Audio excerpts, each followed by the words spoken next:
இது மகிமை நேரம். இயேசு கிறிஸ்துவின் நிதான நாமத்தினாலே உங்களை அன்போடு வாழ்த்தி வரவேற்கின்றேன். இந்த கடந்த 5 நாட்களும் யாரெல்லாம் பாக்கியவான்கள் என்று சொல்லி நாம் சிந்தித்தோம். இந்த 6வது நாளிலும் கூட யார் பாக்கியவான்கள்? இருதயத்தில் சுத்தம் உள்ளவர்கள் பாக்கியவான்கள். மத்தேயு 5ஆம் அதிகாரம் 8ஆம் வசனத்தில் நாம் இவ்வாறு வாசிக்கின்றோம். இருதயத்தில் சுத்தம் உள்ளவர்கள் பாக்கியவான்கள். வெளிப்புற சுத்தத்தை நம்மால் செய்து கொள்ள முடியும் இல்லையா? ஆனால் இருதயத்தில் சுத்தம் உள்ளவர்கள் தான் பாக்கியவான்கள் என்று சொல்லி ஆண்டவர் சொல்லுகிறார்.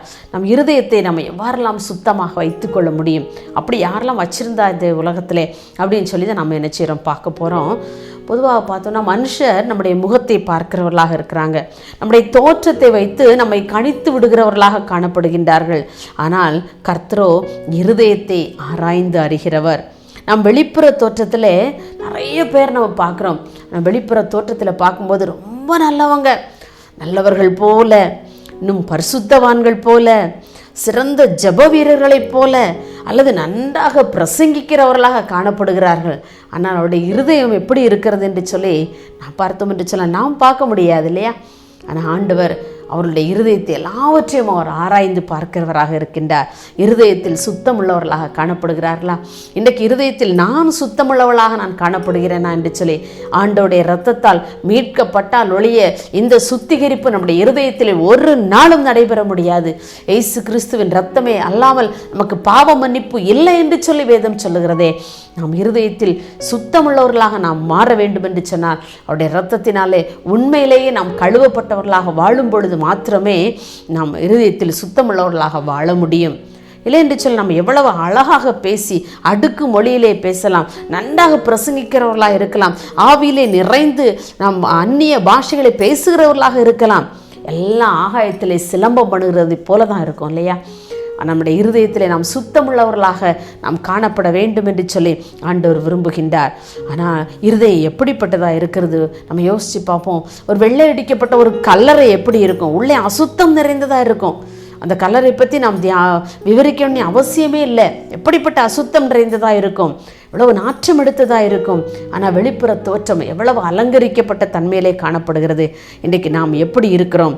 வேதம் சொல்லுவது இருதயமே திருக்குள்ளதும் மகா கேடுள்ளதுமாக இருக்கிறது. நாம் வேதத்தில் வாசிக்கிறோமே. இருதயத்தில் இருந்துதான் பொல்லாத சிந்தனைகள், விபச்சாரங்கள், வேசித்தனங்கள், மற்றவர்களை கெடுக்கிற காரியங்கள் எல்லாம் எங்கிருந்து புறப்படுகிறது? இந்த இருதயத்தில் இருந்தான் எழும்புகின்றன. இவற்றை நாம் ஜெயிக்கிறவர்களாக இருக்கிறோமா அல்லது அதற்கு அடிமைகளாக நாம் மாறிப்போனவர்களாக இருக்கின்றோமா? நம் இருதயம் விரும்புகிறோம், என் மாம்சம் விரும்புகிற காரியத்தையே நான் செய்கிறேனா? இந்த இருதயம் நினைக்கிற காரியத்தையே நான் செயலாற்றுகிறேனா?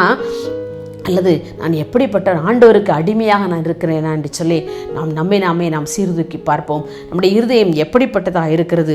ஒருவேளை நான் யோசித்து பார்ப்போம், இது நம்முடைய கடைசி சந்தர்ப்பமாக கூட இருக்கலாம். என்ன, ஆனால் ஆண்டவரிடத்தில் கேட்போம், ஆண்டவரே நான் எப்போது மரித்தாலும் என் வாழ்க்கை பரிசுத்தம் நிறைந்ததாக, என் இருதயத்தில் சுத்தமுள்ளவனாக நான் வாழ எனக்கு உதவி செய்யும்படியாக நாம் ஆண்டவரிடத்தில் கேட்போம். அருமையான பாடல் வரி, எனக்கு மிகவும் பிடித்தமான ஒரு வரி தெரியுமா?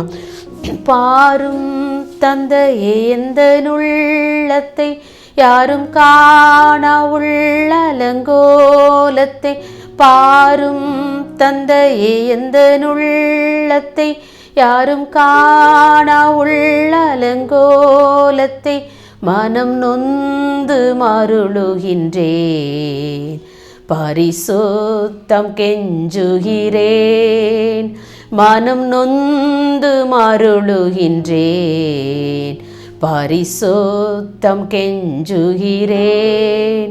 இசப்பா, எங்களுடைய உள்ளத்தெல்லாம் நீங்கள் தான் பார்க்குறீங்க. எங்களுடைய உள்ளத்தை நீங்கள் பாருங்கள், அதில் எவ்வளவு அசுத்தம் கேடுபாடு இருக்கிறது.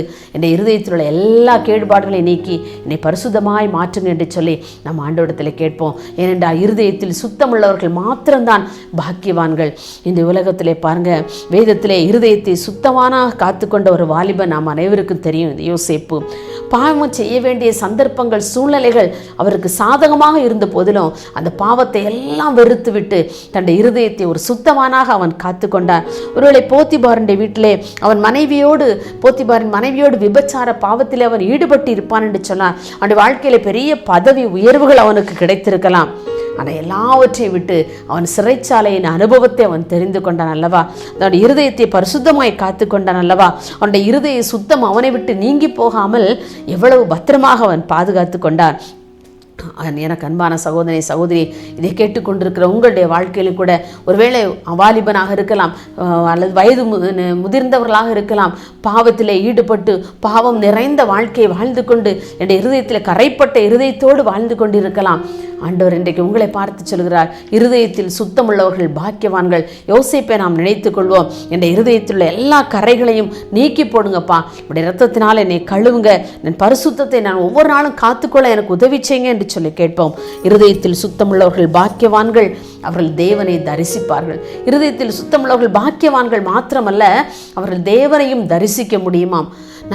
நாம் தேவனை ஒரு நாளும் நாம் தரிசிக்க முடியாது. இருதயத்தில் அசுத்தங்கள் இருக்கும் பொழுது நாம் தேவனை ஒரு நாளும் தரிசிக்க முடியாது. நாம் எபிரேயரில் வாசிக்கின்ற 12:14 பரிசுத்தம் இல்லாமல் ஒருவரும் கர்த்தரை தரிசிக்க முடியாது என்று சொல்லி. ஆமாம், எனக்கு அன்பானவர்களே, நம்ம இருதயத்திலே நாம் பரிசுத்தமுள்ளவர்களாக வாழும் பொழுது மாத்திரமே நம்ம அவரை தரிசிக்க முடியும். இருதயத்தை சுத்தமாக நாம் காத்துக்கொள்வோம். அவரை தரிசிக்கிற பிள்ளைகளாக நாம் மாறுவோம். அப்படி நாம் அவரை பரிசுத்தமுள்ளவர்களாய் மாறும் பொழுது மாத்திரமே அந்த பரலோக ராஜ்யத்துக்கு நாம் பங்குள்ளவர்களாக நாம் மாற முடியும் என்பதிலே சந்தேகமில்லை. நாம் ஒருமிசை நம்ம அவருடைய சமூகத்தில் கேட்போமா? எங்களை நேசிக்கிற அன்புலே சாமி, இந்த அருமையான இந்த 6ஆம் நாளின் காலை வேளைக்காக உமக்கு நாங்கள் நன்றி செலுத்துகிறோம்ப்பா. இந்த 6ஆம் நாளின் காலை வேளையிலுமாக கூட நாங்கள் ஆண்டவரை இருதயத்தில் சுத்தமுள்ளவர்கள் பாக்கியவான்கள், அவர்கள் தேவனை தரிசிப்பார்கள் என்று சொல்கிறேன். நாங்கள் உம்மை தரிசிக்கிற பிள்ளைகளாக காணப்பட எங்களுக்கு உதவி செய்யுங்க. என்னுடைய இருதயத்திலே பரிசுத்தம் காணப்பட எங்களுக்கு உதவி செய்யுங்க.